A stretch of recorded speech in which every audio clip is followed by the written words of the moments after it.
Hello friends, welcome to Manish Sharma channel. हमारे चैनल का पर्पस है फाइनेंशियल लिटरेसी और फाइनेंशियल लिटरेसी को कैसे सिंपल फॉर्म में आपको बताया जाए। तो आज का हमारा टॉपिक है, क्या हमें हमारा होम लोन डिफ़र करना चाहिए एंड वो डिफ़र किया हुआ पैसा म्यूचुअल फंड में डालने से क्या ज़्यादा बड़ा कॉर्पस बन सकता है। सो हमने सिंपली हमारे एक्सेल में ए बी ऐसे दो व्यक्ति का एग्जांपल दिया है। दोनों ने 50 लाख का लोन अवेल किया है एट द रेट ऑफ 9%। सो ये कैलकुलेशन हम इस वीडियो के डिस्क्रिप्शन में अटैच कर देंगे। सो हमने सिंपली देखा कि जब ए है उन्होंने 25 ईयर्स का लोन लिया, सो उनका ईएमआई बन रहा है अराउंड 41,960। और सिमिलरली बी ने जो लोन लिया है 50,000 का 9% पे, बट उन्होंने पेमेंट ऑप्शन ये चूज़ किया है वो 15 ईयर्स का है। सो उनका ईएमआई बनता है 50,000 से। सो आप ये देखेंगे कि ए जो टोटल लोन रीपेमेंट करेगा उसका अमाउंट है 1,25,88,000, मतलब ऑलमोस्ट डबल से भी ज़्यादा। यहाँ पे हम रूल ऑफ 72 भी यूज़ कर सकते हैं, जो कहता है 72 डिवाइड बाय रिटर्न परसेंटेज। सो वो डबल हो जाता है। रूल ऑफ 72 यही कहता है 72 डिवाइड बाय रिटर्न कर देंगे तो वो डबल हो जाता है। तो 72 डिवाइड बाय 9 कर देते हैं हम। सो मतलब 8 साल में वो पैसा डबल हो जाएगा। सो 15 साल में ऑलमोस्ट, मतलब 25 साल में ऑलमोस्ट डबल से ज़्यादा हो गया है ना। और ये हमने चूज़ फाइंड किया है फ्रॉम HDFC कैलकुलेटर, उसका भी लिंक हम डिस्क्रिप्शन में दे देंगे। So you can also calculate and you can also plan.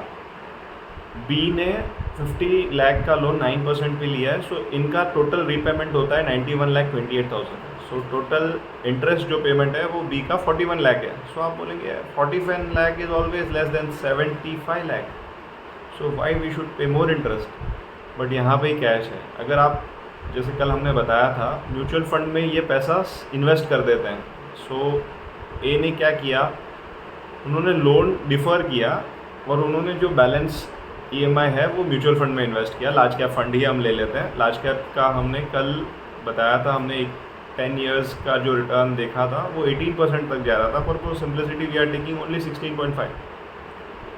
सो अगर ये 8,753 रुपीज़ वो एक अच्छे लार्ज कैप में इन्वेस्ट कर देते हैं और 16.5 का रिटर्न उनको मिल जाता है। सो आफ्टर 25 ईयर्स उनका जो कॉर्पस बनेगा दैट इज़ अराउंड 3,76,55,000, मतलब 3,76,00,000 more than what we have saved on the interest part. सो अगर हम इंटरेस्ट को भी माइनस कर दे रहे, सो भी इनका जो कॉर्पस बढ़ जाता है दैट इज़ अराउंड 3,41,00,000। इसीलिए कई बार हमको इंटरेस्ट पेमेंट पे नहीं गौर करना चाहिए, हमको ऐसे एसेट क्लास में इन्वेस्ट करना चाहिए कि वो इंटरेस्ट को भी बीट कर दे। सो जैसे कि अगर लार्ज कैप फंड में उन्होंने ये इन्वेस्टमेंट कर दिया है होता तो उनका भी ये 3,41,00,000 का कॉर्पस बन गया होता। सो ऑलवेज हम जब होम लोन ले रहे हैं सो हमको ये ध्यान रखना चाहिए कि लोन का जो टेन्योर है वो बढ़ा रहे तो बेहतर है, और वो पैसे हमको म्यूचुअल फंड या ऐसे एसेट में इन्वेस्ट करना चाहिए जो हमको लोन ईएमआई से ज़्यादा रिटर्न अर्न करके दे। अगेन ये जो रिटर्न हमने 16.5 बोला है, ये एजम्पशन है बेस्ड ऑन पास्ट ट्रेंड।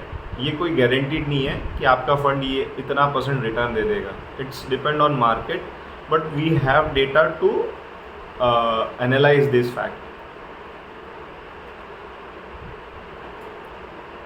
आज का वीडियो शॉर्ट रखते हैं यहाँ तक, और हमारे चैनल को आप लाइक करिए, शेयर करिए, सब्सक्राइब करिए। Thank you very much.